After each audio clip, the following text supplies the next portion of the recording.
আসসালামু আলাইকুম। নতুন নতুন যারা রান্না কিংবা কেক বানানো শিখছেন তাদের জন্য আজকে আমি ভ্যানিলা কেকের রেসিপি শেয়ার করব। চলুন শুরু করি। প্রথমে একটা বাটির মধ্যে 3টা ডিম নিয়ে নিচ্ছি। এরপরে আধা কাপ চিনি নিয়ে নিচ্ছি। 1 কাপ পরিমাণ তেল নিয়ে নিচ্ছি।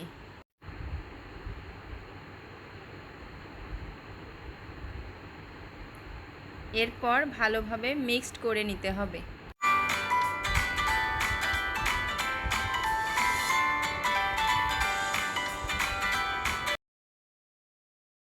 খুব ভালো করে মিক্সড হয়ে গেলে 1 কাপ পরিমাণ ময়দা চেলে নিতে হবে।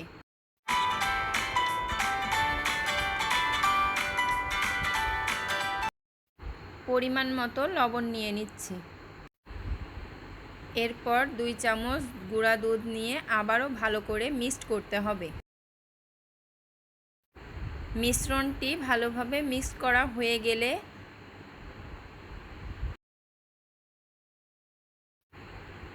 1 কাপ পরিমাণ গরম করা দুধ ঠান্ডা করে মিক্সড করতে হবে। এরপর পরিমাণ মতো বেকিং পাউডার এবং ভ্যানিলা এসেন্স দিতে হবে। এরপরে ভালোভাবে মিক্সড করতে হবে।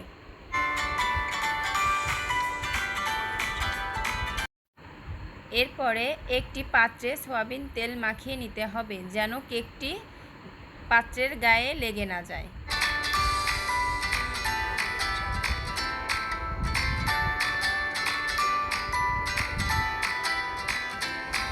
এরপরে পাত্রের মধ্যে কেকের মিক্সড উপকরণগুলো ঢেলে দিতে হবে।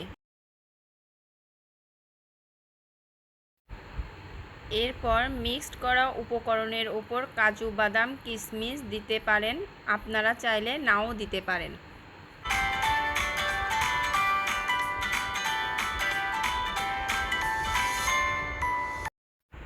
এরপরে 180 ডিগ্রি তাপমাত্রায় 45 মিনিট বেক করে নিতে হবে ওভেনে। প্রায় 45 মিনিট আমি কেকটা বেক করে নিয়েছি।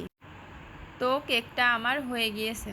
আশা করি আজকের এই ভ্যানিলা কেকের রেসিপিটা আপনাদের ভালো লেগেছে। আরও নতুন নতুন ভিডিও পেতে চ্যানেলটি সাবস্ক্রাইব করে রাখুন। ধন্যবাদ।